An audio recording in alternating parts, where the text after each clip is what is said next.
Miller indices form a notation system in crystallography for planes in crystal lattices. In particular, a family of lattice planes is determined by three integers h, k, and the Miller indices. They are written, and denote the family of planes orthogonal to, or where at the basis of the reciprocal lattice vectors. By convention, negative integers are written with a bar, as in 3 for -3. The integers are usually written in lowest terms, i.e., the greatest common divisor should be 1. There are also several related notations. The notation hk denotes the set of all planes that are equivalent to by the symmetry of the lattice. In the context of crystal directions, the corresponding notations are hk, with square instead of round brackets, denotes a direction in the basis of the direct lattice vectors instead of the reciprocal lattice, and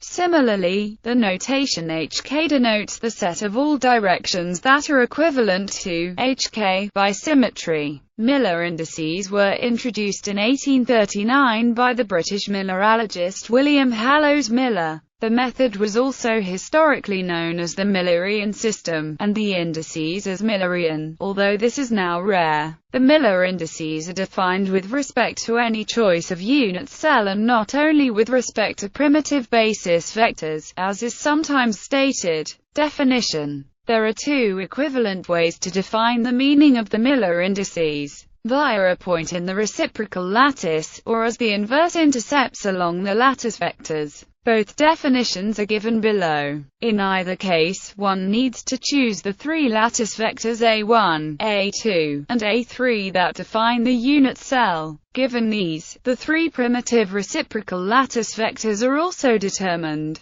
Then, given the three Miller indices h, k, denotes planes orthogonal to the reciprocal lattice vector. That is, simply indicates a normal to the planes in the basis of the primitive reciprocal lattice vectors. Because the coordinates are integers, this normal is itself always a reciprocal lattice vector. The requirement of lowest terms means that it is the shortest reciprocal lattice vector in the given direction. Equivalently, denotes a plane that intercepts the 3 points A1, H, A2, K, and A3, or some multiple thereof. That is, the Miller indices are proportional to the inverses of the intercepts of the plane in the basis of the lattice vectors. If one of the indices is 0, it means that the planes do not intersect that axis. Considering only planes intersecting one or more lattice points, the perpendicular distance d between adjacent lattice planes is related to the reciprocal lattice vector orthogonal to the planes by the formula. The related notation hk denotes the direction. That is, it uses the direct lattice basis instead of the reciprocal lattice. Note that hk is not generally normal to the planes, except in a cubic lattice as described below. Case of cubic structures.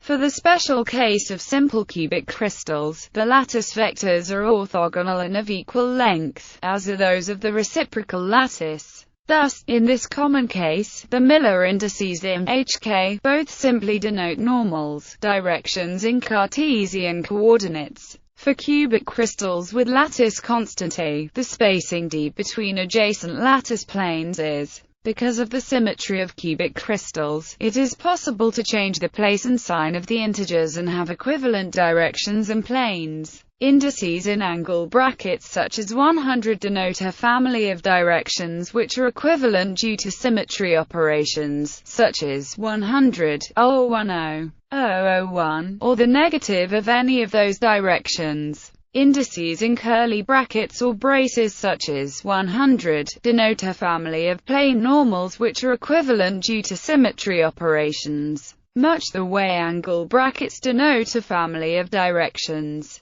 For face-centered cubic and body-centered cubic lattices, the primitive lattice vectors are not orthogonal. However, in these cases the Miller indices are conventionally defined relative to the lattice vectors of the cubic supercell and hence are again simply the Cartesian directions. Case of hexagonal and rhombohedral structures. With hexagonal and rhombohedral lattice systems, it is possible to use the Bravais millisystem, which uses 4 indices that obey the constraint h plus k plus I equals 0. Here h, k and are identical to the corresponding Miller indices, and I is a redundant index. This 4-index scheme for labeling planes in a hexagonal lattice makes permutation symmetries apparent. For example, the similarity between n is more obvious when the redundant index is shown. In the figure at right, the plane has a threefold symmetry. It remains unchanged by a rotation of 1/3. The 100, 10, and the 110 directions are really similar. If S is the intercept of the plane with the 110 axis, then I equals 1 S. There are also ad hoc schemes for indexing hexagonal lattice vectors with 4 indices. However, they don't operate by similarly adding a redundant index to the regular 3-index set.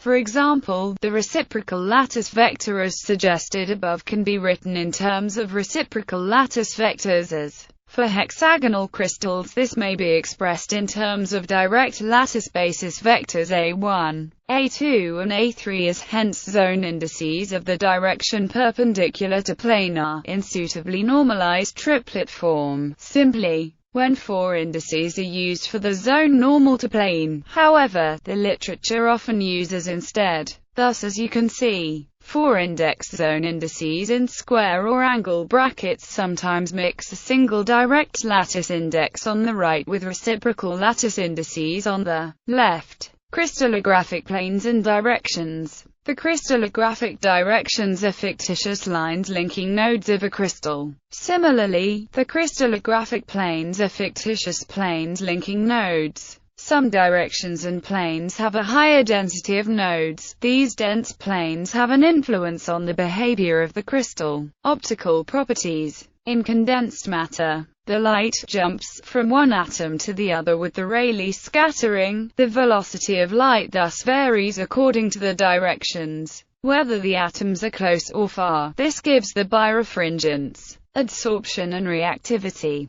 The adsorption and the chemical reactions occur on atoms or molecules. These phenomena are thus sensitive to the density of nodes. Surface tension. The condensation of a material means that the atoms, ions or molecules are more stable if they are surrounded by other similar species. The surface tension of an interface thus varies according to the density on the surface. The pores and crystallites tend to have straight grain boundaries following dense planes cleavage. Dislocations. The dislocation core tends to spread on dense planes. This reduces the friction. The sliding occurs more frequently on dense planes. The perturbation carried by the dislocation is along a dense direction. The shift of one node in a dense direction is a lesser distortion. The dislocation line tends to follow a dense direction. The dislocation line is often a straight line. A dislocation loop is often a polygon. For all these reasons, it is important to determine the planes and thus to have a notation system. Integer versus irrational Miller indices. Lattice planes and quasi-crystals.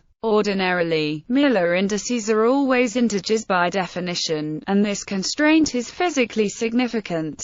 To understand this, suppose that we allow a plane where the Miller indices a, b and c are not necessarily integers. If a, b and c have rational ratios, then the same family of planes can be written in terms of integer indices by scaling a, b and c appropriately. Divide by the largest of the 3 numbers, and then multiply by the least common denominator. Thus, integer Miller indices implicitly include indices with all rational ratios. The reason why planes where the components have rational ratios are of special interest is that these are the lattice planes. They are the only planes whose intersections with the crystal are 2D periodic. For a plane where a, b and c have irrational ratios, on the other hand, the intersection of the plane with the crystal is not periodic. It forms an aperiodic pattern known as a quasi-crystal. This construction corresponds precisely to the standard cut-and-project method of defining a quasi-crystal. Using a plane with irrational ratio Miller indices,